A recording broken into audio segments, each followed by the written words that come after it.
weightlifting causes oral problems? Yes, it's true. Hello everyone, this is Dr. Kala, cosmetic dentist at Manohar Dental, Visakhapatnam. Heavy weight లిఫ్టింగ్కి డెంటల్కి ఏంటి సంబంధం అని అనుకుంటున్నారా? ఉందండి. ఇప్పుడు మీరు హెవీ వెయిట్స్ లిఫ్ట్ చేసినప్పుడు మీ బాడీ మీద ఎంత స్ట్రెస్ పడుతుందో అంతే స్ట్రెస్ మీ టీత్ మీద కూడా పడుతుంది. సో అది లిఫ్ట్ చేసినప్పుడు మీరు ఆ ఫోర్స్ అంతా టీత్ ఇలా రెండు ఖర్చు పెడతారు కదా. సో అలా ఎక్కువ స్ట్రెస్ పెట్టడం వల్ల టీత్లో 3 లేయర్స్ ఉంటాయి, ఎనామిల్, డెంటిన్ అండ్ పల్ప్ అని చెప్పి. అదే పని రెగ్యులర్గా చేస్తుండడం వల్ల ఫస్ట్ లేయర్ అనేది నెమ్మదిగా అరిగిపోతూ ఉంటుందండి. మొత్తం 4 sides ఫస్ట్ లేయర్ అంతా అరిగిపోయి సెకండ్ లేయర్ ఎక్స్పోజ్ అయిపోయే ఛాన్సెస్ ఉన్నాయి. సో దీన్ని అట్రిషన్ అంటారు. ఇది జరుగుతున్న కొద్దీ మీకు సెన్సిటివిటీ, కొన్నిసార్లు సెన్సిటివిటీ చెప్తారు కొంతమంది, అందరూ చెప్తారని కాదు. మొత్తం పైన టాప్ లేయర్ అంతా అరిగిపోయి మన పైనుంచి చూస్తే మధ్యలో ఎల్లో లాగా కనిపిస్తుంది, చుట్టూ ఒక వైట్ కలర్ డిఫరెన్షియేషన్ మనకు తెలుస్తుందండి, చుట్టూ ఒక వైట్ రిమ్ లాగా. సో ఈ ఎడ్జెస్ ఏంటంటే చాలా వీక్గా ఉంటాయి. ఏమైనా ఒక గట్టి బైట్ ఫోర్స్కి ఆ ఎడ్జెస్ ఫ్రాక్చర్ చిప్ ఆఫ్ అయిపోయే అవకాశం ఎక్కువ ఉంది. సో ఇలా ఎడ్జెస్ నెమ్మదిగా ఫ్రాక్చర్ అయిపోతే ఏంటంటే తినేటప్పుడు, మాట్లాడేటప్పుడు బుగ్గకి లేదా నాలుగుకి గీసుకొని ఆల్సెస్ వచ్చే ఛాన్సెస్ ఎక్కువ ఉన్నాయి.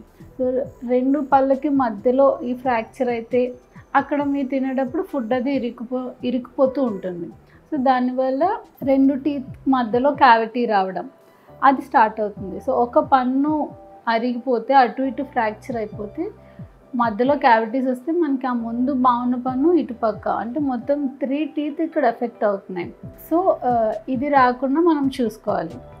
అండ్ సేమ్ టీత్ మీద ఎంత స్ట్రెస్ పడుతుందో అంతే స్ట్రెస్ కింద ఉన్న చిగురు అంటే గమ్ మీద కూడా పడుతూ ఉంటుందండి. సో ఎక్కువ వెయిట్ లిఫ్ట్ చేయడం వల్ల కూడా గమ్ డిసీజెస్ వస్తాయి. ఏంటి అంటే చిగురు కిందకి జారిపోవడం, చిగురు వాపు రావడం, అండ్ ఆ చిగురు కిందకి జారిపోతే నెమ్మదిగా బోన్ అన్నది అరిగిపోతూ ఉంటుంది అండ్ టీత్ నెమ్మదిగా సెపరేట్ అవ్వడం స్టార్ట్ అవుతాయి అన్నమాట.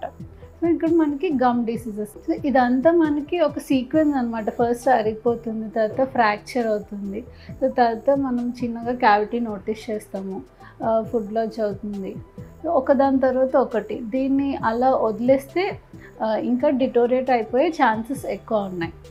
సో టు అవాయిడ్ దిస్ మనకి ఏంటి అంటే చూడండి, బాక్సింగ్ చేసేవాళ్ళు ఒక తీసి పెట్టుకునేది మౌత్ గార్డ్ అని చెప్పి ఉంటుంది. మీ డెంటిస్ట్ని కన్సల్ట్ చేస్తే మీ టీత్ అండ్ జా సైజ్కి సరిపడా మౌత్ గార్డ్ కస్టమైజ్ చేసి ఇస్తారు. సో ఆల్రెడీ ప్రాబ్లం వచ్చిన వాటికి ఏం చేస్తారంటే ఎట్రిషన్ అంటే అరిగిపోయి ఉన్న టీత్కి క్యాప్ వేయించుకోవడం, బాగా అరిగిపోతే రూట్ కెనాల్ చేసి క్యాప్ అయినా వేస్తారు. అండ్ ఎడ్జ్ అంత ఎక్కువ లేదు, ఎడ్జెస్ కొంచెం షార్ప్గా ఉన్నాయంటే వాటిని రౌండ్ ఆఫ్ చేయించుకోవడం, క్యావిటీస్ ఏమైనా వస్తే వాటికి ఫిల్లింగ్స్ చేయించుకోవడం, ఏ ప్రాబ్లం ఉందో దానికి సరిపడా ట్రీట్మెంట్ చేయించుకోవాలి.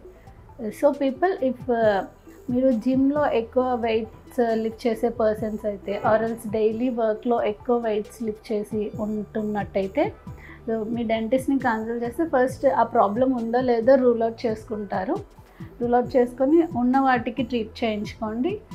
లేదు బాగానే ఉంది, వచ్చే ఛాన్సెస్ ఉన్నాయంటే ప్రికాషనరీ మెజర్ కింద you can go with mouth guard. So for this to rule out this just consult your dentist. Thank you.